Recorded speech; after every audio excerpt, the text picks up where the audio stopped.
जटणी राजा बजार अग्निकांड में चलीगला दुकान मालिक जीवन भुवनेश्वर एक घरोई हस्पिटाल मृत घोषणा कर डाक्तर मृतकों ना सूर्य महापात्र आज भयंकर भाव में निया लगी लुगा दुकान में तेज दुकान भितर मालिक सूर्य महापात्र फसी रही भर लोके उद्धार कर मेडिकल रे भर्ती करते बंचा जाई पारिनी तेज अग्निकांड में दुकानटी संपूर्ण जलीजा सहित लक्ष लक्ष टंकार सामग्री जली पोड़ी पाउंस हो जाइछि। तेज अग्निशम बाहिनी विलंब में पहुंची पाखरे से भली कौनसी सरंजाम न एते बड़ अघटन घटिथिबा स्थानीय लोके अभियोग करिसेंति। याको अग्निशम अधिकारी खंडन करिथिबा बेले सर्ट सर्किट्रु निया लागिथिबा कुहाଯାଉଛି। आम जटणी फायर स्टेशन पाखे उपयुक्त जिनस नाही जदि जिनस था तांको कॉल कराला 40 मिनिट पर से मैंने जदि से ठीक टाइम रे आसते आम भाईर जीवनटा बची जाता से सटर काटी पाइलेनी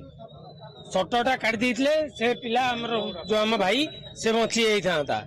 ना विलंब आम इमिडिएट आसी पहुंची 9 घंटे आम सांगे सांगे जो खबर पाई इमिडिएट गोटे विदिन 1 सेकेंड आसी बाहरी